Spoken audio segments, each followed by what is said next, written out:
Juan, comencemos con los fármacos en el infarto agudo de miocardio. Sí, bueno, hoy tenemos cuatro bloques bien importantes, que es fármacos en el infarto agudo del miocardio. Tenemos revascularización coronaria, que la vas a coordinar tú, con tres conferencistas, y luego tenemos cirugía cardíaca y no cardíaca, y por último, miocardiopatías. Entonces vamos a empezar con el bloque de fármacos en el infarto agudo del miocardio. Se van a presentar 6 estudios. Esto de verdad que es bien súper atractivo porque los 6 estudios son súper importantes, incluso aun cuando los resultados algunos son negativos. Pero se puede interpretar se le puede De, sacar mu- punta definitivamente a de esos muchas resultados. maneras, sí, de muchas Sí. maneras. Entonces, para este bloque de fármacos en el infarto agudo del miocardio, tenemos a la doctora Isis Landaeta, que es quien va a exponer estos 6 estudios y lo va a hacer dedicándole 2 minutos a cada estudio, haciendo hincapié fundamentalmente en el resultado primario. Y la doctora es especialista en medicina interna y cardiología de la UCB, es profesora de la cátedra de bioquímica en el pregrado de la Escuela de Medicina Luis Racetti, también en la Universidad Central, y es profesora de la Cátedra de Cardiología en pregrado y posgrado en el Hospital Universitario, también por la Universidad Central, y es jefe de la Unidad de Cuidados Coronarios del Hospital Universitario, que está recién abierta nuevamente. Este, eh, eh, Incluso se celebró la semana pasada, esta misma semana pasada, el evento de reapertura de la UCC. Con ustedes entonces la doctora Isis Landaeta.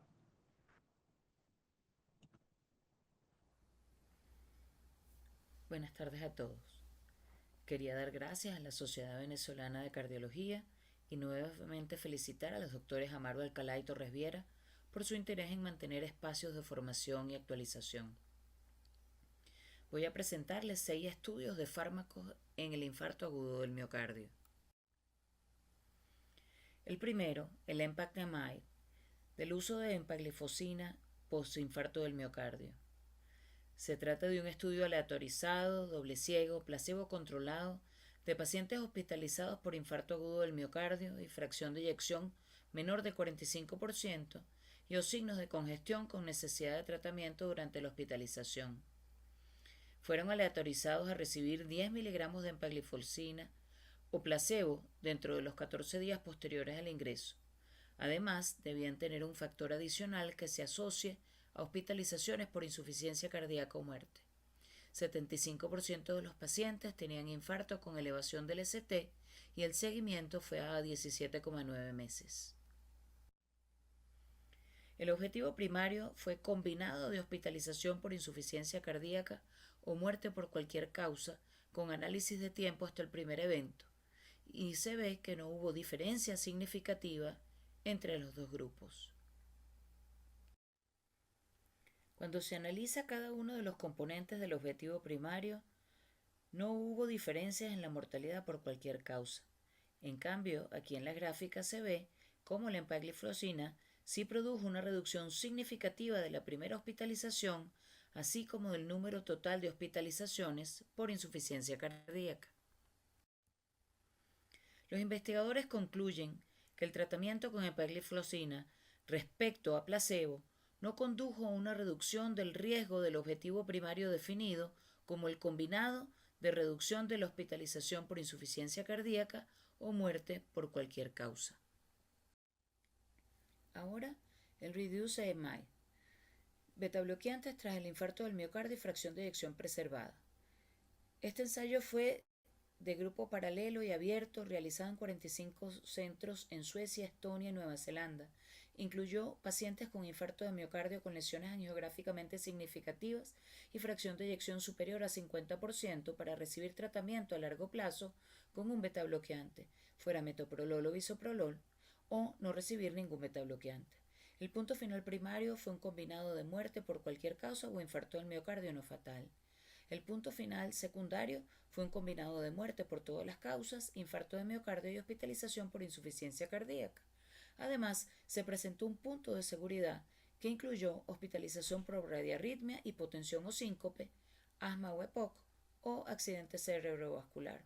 Se incluyeron pacientes con edad media de 65 años, la mayoría hombres, con un seguimiento medio de 3.5 años. Un evento del punto final primario ocurrió en 7,9% en el grupo de betabloqueantes y 8,3% de los pacientes en el grupo sin betabloqueantes, con una P no significativa de 0,64.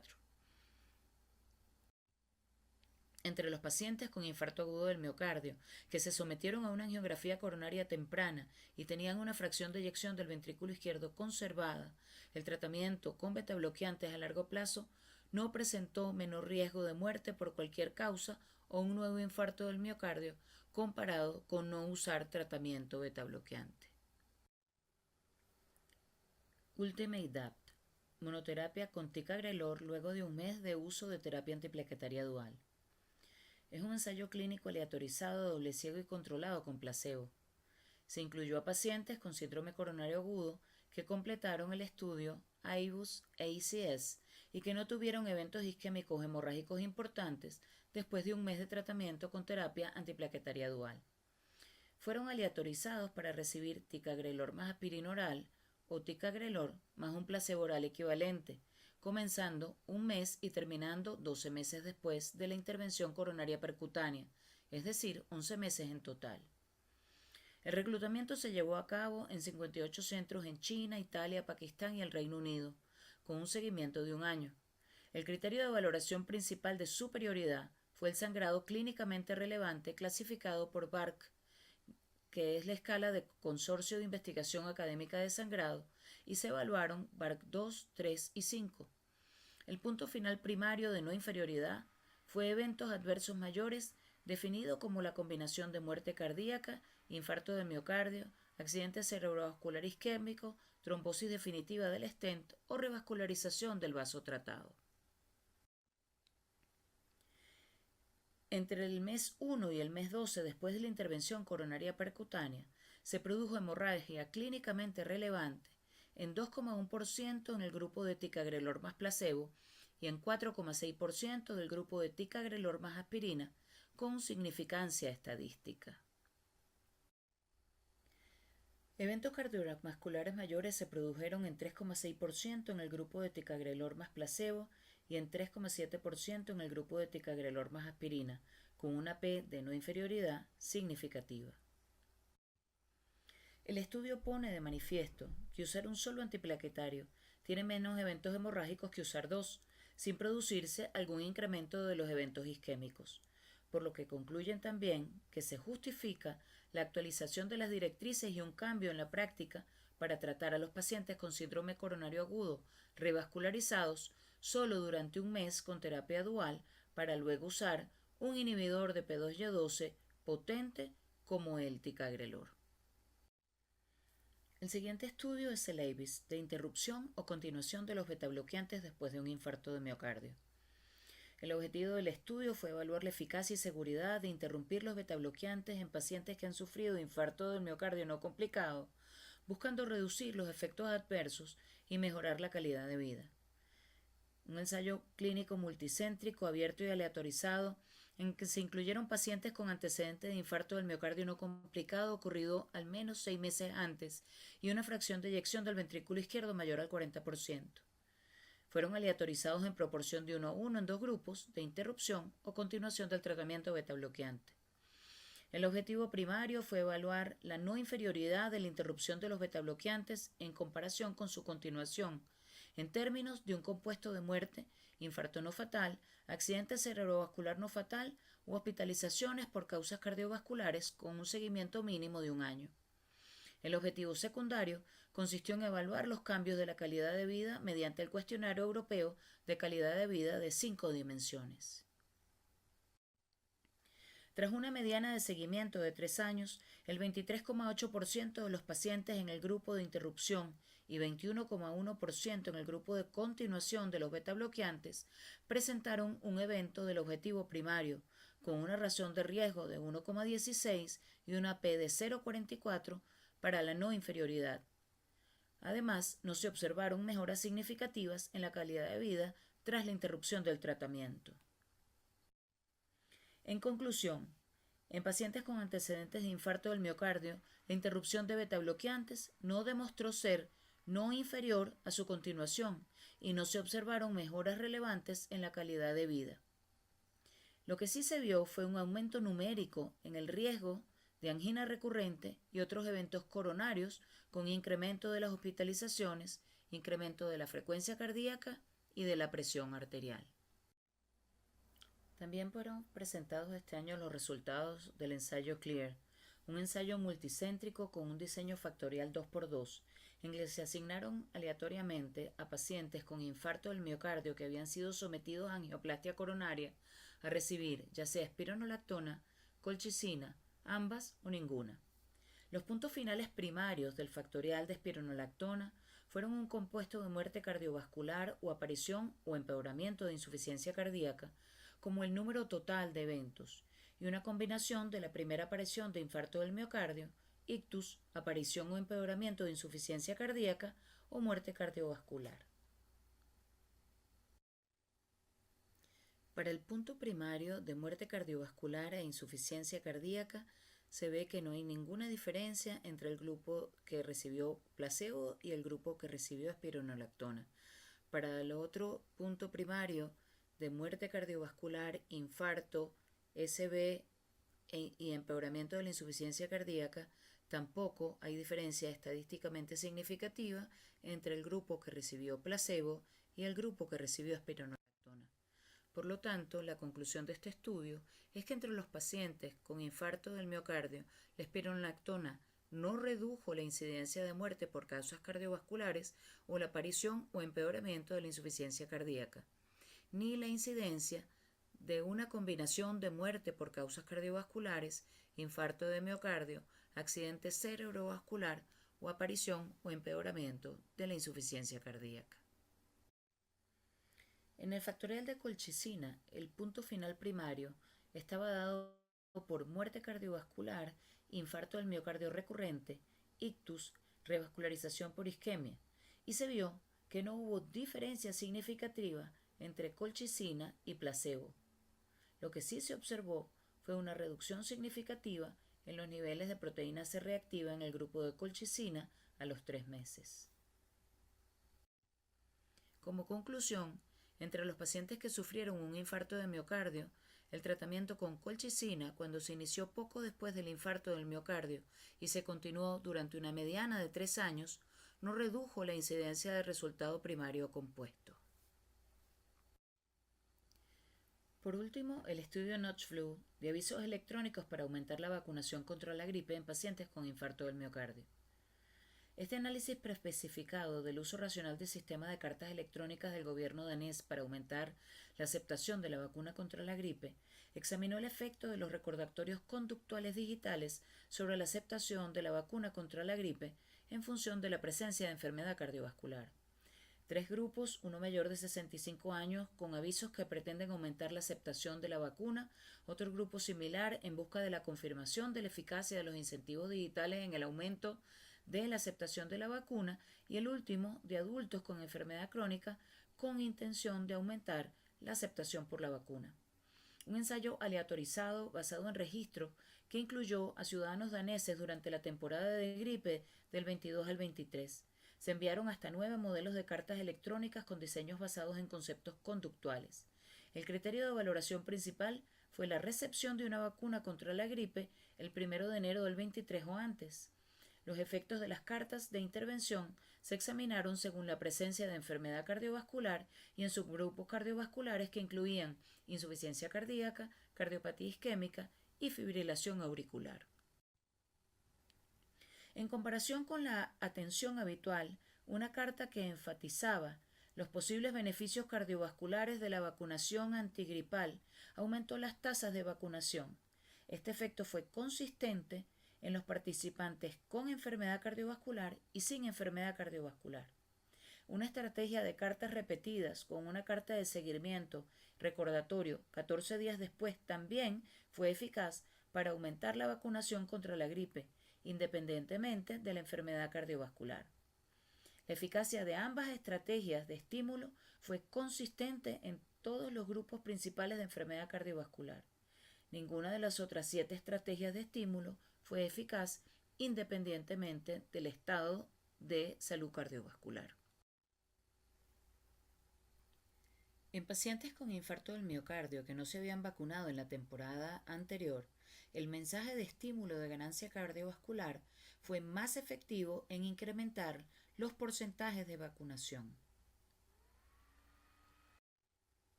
Las intervenciones con cartas electrónicas que enfatizan los posibles beneficios cardiovasculares de la vacunación contra la gripe y utilizan una estrategia de cartas recordatorias también resultaron beneficiosas para aumentar las tasas de vacunación contra la gripe en adultos mayores con y sin enfermedad cardiovascular y en todos los subgrupos de enfermedades cardiovasculares.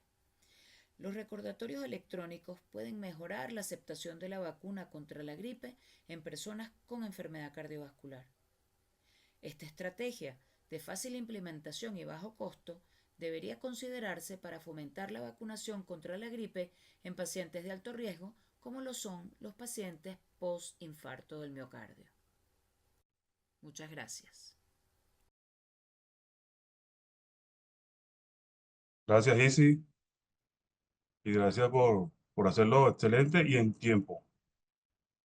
Fantástico, fantástico, dice. Además, la verdad que los ensayos clínicos que estás presentando son sumamente importantes para el día a día, particularmente en una unidad de cuidados coronarios como la que tú diriges, por lo que la discusión es muy importante en este tema, porque hay muchas visiones de acuerdo a como tú lo mires. Así que, Juan, si quieres, yo supongo que tienes ahí como una lista de preguntas, pero Bueno, vamos a empezar con el estudio EMPA-MI. Isis, bueno, primero que la empaglifosina resultó que no redujo la mortalidad, ni siquiera redujo el combinado de muertes y hospitalizaciones, pero ahí no hay como una trampa en el diseño del estudio cuando dicen pacientes en riesgo de insuficiencia cardíaca y resulta que todos tienen fracción de eyección menor de 45%. ¿Cómo tú ves eso? Bueno, en ese estudio hay varias cosas que podemos comentar. Efectivamente, son pacientes que tienen insuficiencia cardíaca indistintamente que tengan síntomas significativos o no, porque todos los pacientes tienen disfunción ventricular. Ahora, el estudio le administra la empaglifosina a los pacientes en un promedio de 14 días desde el ingreso. La mayoría de los pacientes están a partir del quinto día de inicio, digamos, de la randomización del estudio, de la aleatorización, y eso significa que probablemente la empaglifosina empezó tarde, es decir, empezó después de 5 días de haber tenido el evento coronario agudo. Entonces, quizás en el diseño del estudio, comenzar más tempranamente, desde el inicio de la estabilización del cuadro coronario agudo, podría haber cambiado o podría haber modificado el resultado. Los resultados que esperábamos realmente que fueran positivos en estos pacientes postinfarto. no sé, Juan, yo lo que creo es que la intención de este estudio es justamente intentar evitar incluir pacientes con insuficiencia cardíaca. O sea, aquí había pacientes que podían tener congestión pulmonar con fracción de eyección conservada, pero tenían un síndrome clínico de congestión, pero sin diagnóstico previo de insuficiencia cardíaca o complicación con insuficiencia cardíaca. Por lo que probablemente, además, estos pacientes estaban excelentemente tratados, entre comillas, pues tenían doble terapia antiplaquetaria, por supuesto, estatina, pero además tenían ARNI, tenían espironolactona, tenían beta-bloqueantes, o sea que Más honestamente del 90% de los pacientes estaban full tratamiento. estaban blindados. Sobre eso, Sí, bueno, hacer mejoras en mortalidad es prácticamente imposible porque, bueno, porque es prácticamente imposible porque la mortalidad es muy baja ya, de hecho. Y insuficiencia cardíaca, bueno, no podemos decir que la redujo porque realmente si el estudio inicialmente es negativo, sería, pero bueno, hubo una tendencia, pero es interesante que para la práctica clínica que no tenemos que usar epaglifosina de rutina en todos los pacientes por infarto, sino que tenemos que ser selectivos y es importante sobre todo por la administración de costos, pues porque ya todos los medicamentos que utilizamos más la epaglifosina, a lo mejor no estamos agregando nada en principio en postinfarto. Ya habíamos tenido postinfarto con EPA y también había fallado, por lo que ahora no estamos forzados a utilizar la prescripción de epaglifosina siempre postinfarto con estos resultados que el anterior. No sé qué piensas tú, Isi o Juan. Sin embargo, yo pienso que ellos se estaban cuidando, los autores, de que no les pusieran la etiqueta de que la empaglifosina no es útil tienen insuficiencia cardíaca. Entonces, por eso se cuidaron mucho en decir pacientes con riesgo de insuficiencia cardíaca, pero tenían toda fracción de eyección menor de 45%. Lo cierto es que los inhibidores SGLT2 hasta ahora no han dado buenos resultados post-infarto Claro, agudo del miocardio. exacto. Incluso en pacientes de alguna manera con disfunción sistólica del ventrículo izquierdo. Hasta ahora, hasta ahí podemos llegar. No es Aun mandatorio, cuando al si menos no hay es mandatorio. reducción, Tú lo puedes utilizar a lo mejor en otro contexto, con lo que ellos utilizaron, facilitadores, mayores de 65 años, diabéticos. Entonces tú puedes justificarlo porque el paciente tiene 65 años, tiene algo de disfunción renal, entonces tiene las otras indicaciones y allí pudiera calzar perfectamente, pues. Y por supuesto con insuficiencia cardíaca franca, porque si tiene insuficiencia cardíaca franca, en insuficiencia cardíaca franca está tiene más que Así, demostrado. indicación. Entonces, bueno, lo que no claro, es por supuesto. solamente porque esté en condición postinfarto, no hay indicación clara de que la tengas que indicar. Y es Lo, importante. lo que te quería comentar es que aún que el estudio dio negativo para esa parte de Bueno, insuficiencia cardíaca en los pacientes en mortalidad y los compuestos, eh, sí hubo una reducción estadísticamente significativa en la cantidad de insuficiencias Insuficiencia cardíacas cardíaca. nuevas. Incluso numéricamente hubo menos insuficiencia cardíaca Sí, no, nueva. Y y con eso podría, por significancia eso te digo, estadística. si lo individualiza, eventualmente alguien que pareciera que va a evolucionar hacia allá pudiera comenzar precozmente, pero no es, lo importante es que no es de rutina que tienes que Correcto. indicarlo ya. claro, la otra cosa es si el paciente es diabético, o tiene enfermedad renal o tiene alguna otra condición Claro, que claro, justifique ahí, usar. exactamente. Y es muy importante, pues, exactamente. Ahí es muy importante. Porque Ahí bueno, es lo sí. mismo que vas a discutir ahora con los betabloqueantes. O sea, Bueno, este, pero sí lo que o está no claro es que mandatorio. O sea, ¿lo hacemos lo, siempre o no lo hacemos? Eso es lo que está interesante. claro es que no está contraindicada y más bien todo apunta a que sí se debe indicar. ¿Que el beta-bloqueante o para la El hipoxemia? inhibidor de SGLT2 Bueno, se debe indicar en pacientes o con insuficiencia las cardíaca. condiciones. Es Claro, no, ahí sí importante no hay ninguna duda. individualizar. Ahí sí no hay ninguna duda. En insuficiencia O diabetes o cardíaca, enfermedad de renal. Así diabetes que, o algo de disfunción renal, seguro que tiene indicación formal. así El que el problema tema es es en el que no, paciente, en el adulto joven que no tiene ninguna complicación del infarto y tiene 55% de fracción de eyección, no hay que indicar para la linfocina tratando de prever eventos cardiovasculares, pareciera que no tiene indicación en ese contexto todavía. Eso, y, así. y que no hay que tener miedo en usarla en infarto. También, es muy seguro, es muy seguro, es muy seguro, es muy Sí. Porque es seguro. segura, porque es segura. Totalmente, totalmente. Es muy seguro, un medicamento muy seguro. Muy Ese es el fácil otro punto. muy fácil de manejar, honestamente. Tiene muy pocos efectos colaterales relevantes, honestamente. Así que se puede indicar. Ahora, Lo beta el tema bloqueante. con los betabloqueantes, el tema con los betabloqueantes, y ahí sí le tocaron dos estudios, es específicamente el paciente con fracción de eyección mayor del 40%.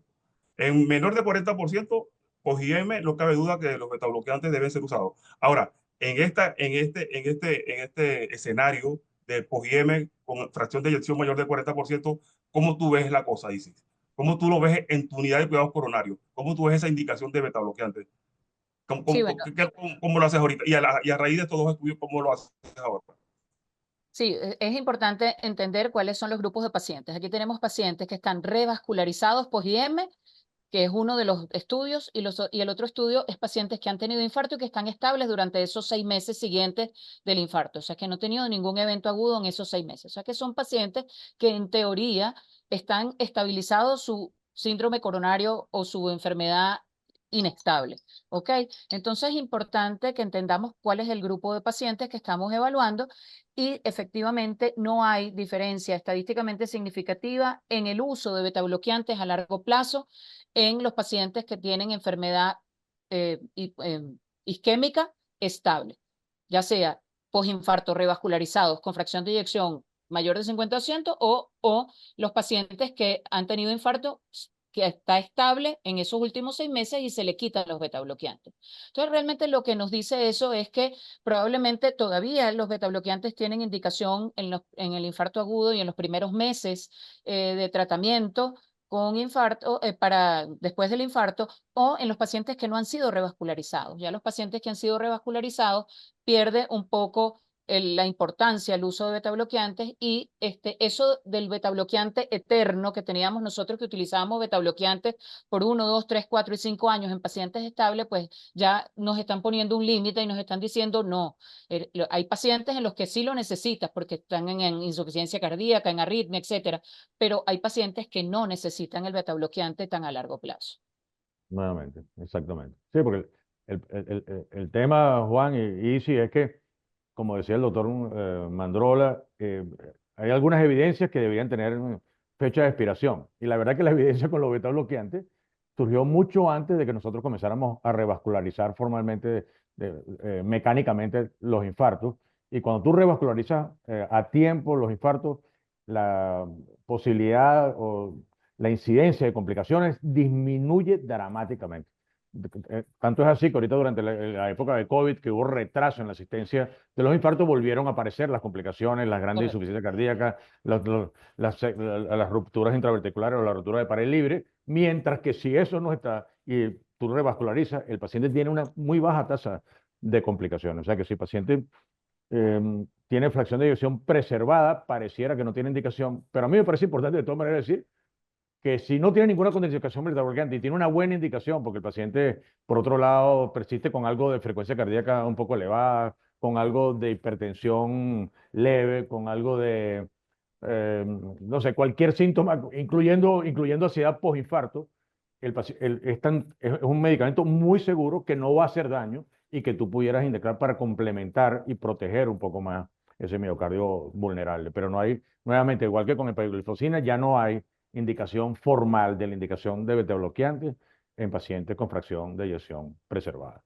Y que aún manteniéndolo no mejoró calidad de vida. O sea que, Sí, hubo numéricamente, algunos pacientes ingresaron más por hipertensión, otros pacientes ingresaron más por angina, otros pacientes en el francés, porque el sueco es sobre el registro de los suecos, que es una correcto. cosa maravillosa, y el otro es un estudio aleatorizado formalmente, pues los pacientes se aleatorizan. Pero en el sueco, los pacientes siguieron tal cual como sucede en la vida real, los que teníamos y los que no tenían beta-bloqueante, y no sucedió absolutamente nada Correcto. que indicara que teníamos que hacer. Sí, han sido aleatorizados, pero abiertos. Exactamente. Este, Abierto, sí, también lo sé, exactamente. ya, ha sido abierto.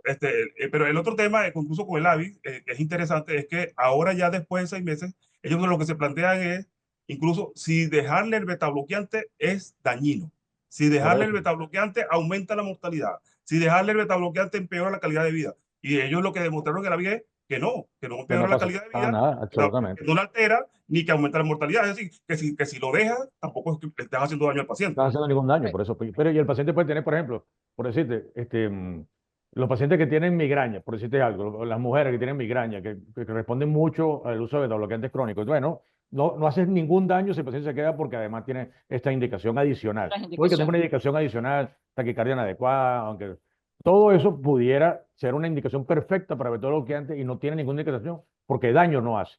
Exacto. Aunque la tolerancia de del betabloqueante muchas veces está interrogada por los síntomas estos de frialdad, bueno, pero Sí. honestamente no hace ningún daño y pudiera ser No una es, buena indicación. no es como Si que lo el paciente necesitas, está lo puedes recibiendo usar sin problema.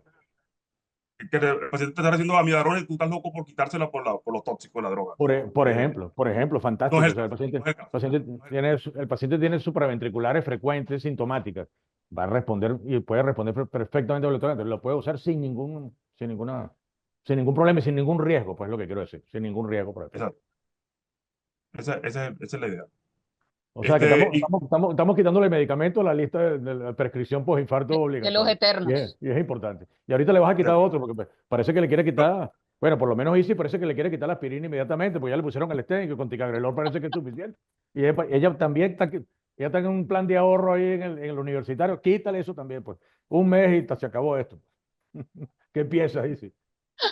Bueno, sí, este estudio primero hizo un mes de terapia dual y después suspendió aspirina y dejó ticagrelor como inhibidor de P2Y2. Cuando revisamos realmente los comentarios y los editoriales de este estudio, el mismo investigador dice que él no se atreve a quitarle a los pacientes con riesgo moderado o bajo de sangrado la doble antiagregación y se las deja por 3 meses. Y de hecho eso es lo que está indicado todavía en las guías, que durante 3 meses la doble terapia antiplaquetaria y después si hay riesgo de sangrado o hay alguna indicación, pues dejar un solo medicamento que preferiblemente sería un inhibidor de P2Y12 de los de alta potencia como el ticagrelor.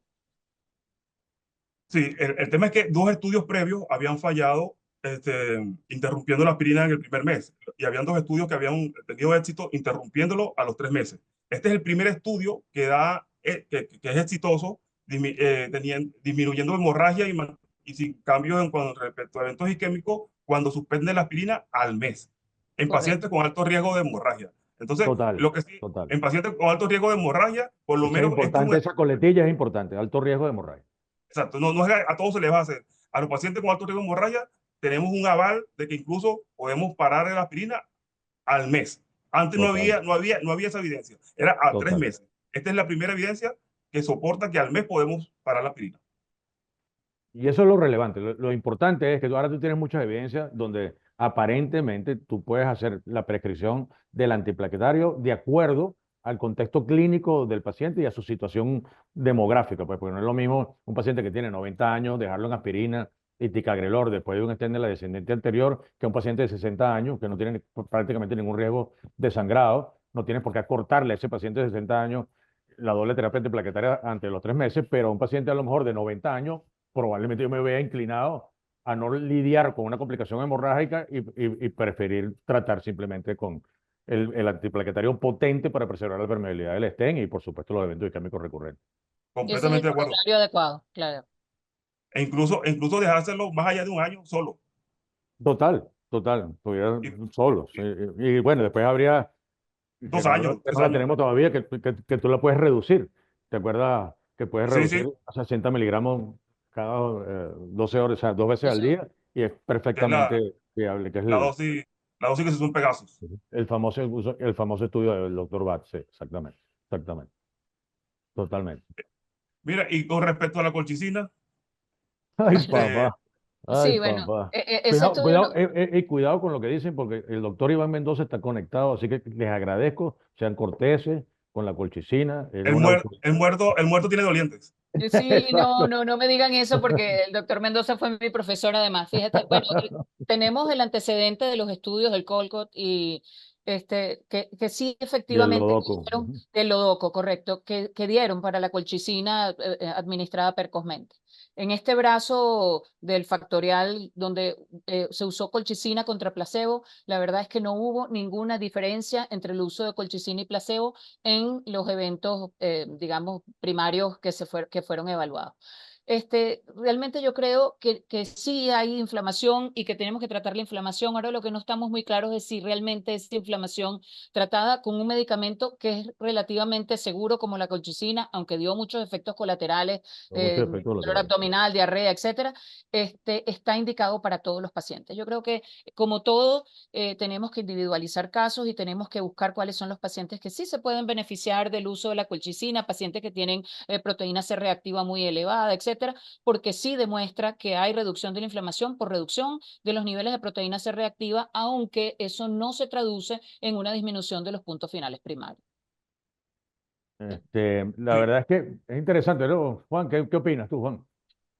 Bueno, yo opino que definitivamente ya con esto se viene a aclarar más la situación, pero incluso con los estudios previos, definitivamente la colchicina posinfarto reduce el reinfarto, reduce un nuevo infarto, pero no reduce muertes. Y el otro punto es que hay una tendencia a aumentar la mortalidad no cardiovascular.